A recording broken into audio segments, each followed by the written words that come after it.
تمہاری تکلیف ایک بوند کی طرح ہے اور رب کی تم سے محبت ٹھاٹھیں مارتے ہوئے سمندر کی مانند ہے۔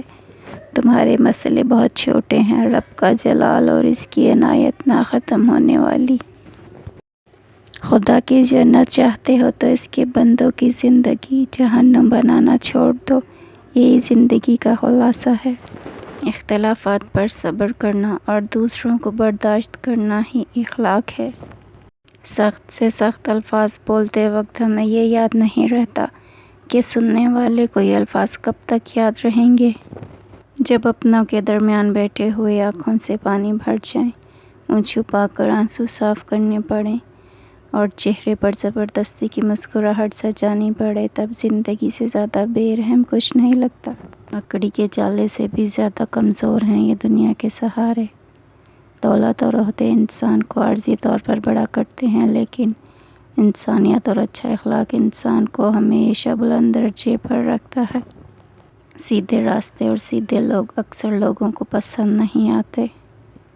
ضروری نہیں کہ زندگی میں وہی کچھ ملے جو ہم چاہتے ہیں، چاہ سے بڑھ کر بھی ایک اور شے ہوتی ہے اور وہ ہے مقدر، جو بدلتا نہیں، بدل دیتا ہے۔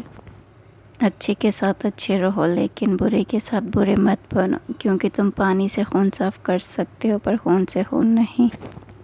کسی کو اچھے عمل سے خوشی دینا 1000 سجدے کرنے سے بہتر ہے۔ جہاں عزت، سچائی اور خلوص نظر آئے وہاں دوستی کا ہاتھ بڑھاؤ، ورنہ تمہاری تنہائی تمہاری بہترین ساتھی ہے۔ اچھا انسان ریاضی کے صفر کی طرح ہوتا ہے، جس کی اپنی کوئی قیمت نہیں ہوتی، مگر جس کے ساتھ جڑ جائے اس کی قیمت 10 گنا بڑھا دیتا ہے۔ ٹوٹا ہوا ہوں مگر ابھی ہارا نہیں، اکیلا ہوں لیکن بے سہارا نہیں۔ آزمائش ان کے لیے ہوتی ہے جنہیں اللہ چاہتا ہے، اور صبر وہ کرتے ہیں جنہیں اللہ سے محبت ہو۔ دعا اس چیز کو بھی تم تک کھینچ لاتی ہے جو تمہارے نصیب کا حصہ نہیں ہوتی۔ تم مایوس کیوں ہو جاتے ہو؟ وہ رب ہے نا، سب سنبھال لے گا۔ ساتھ چلنے والے مخلص ہوں تو برے وقت سے بھی لطف اٹھایا جا سکتا ہے۔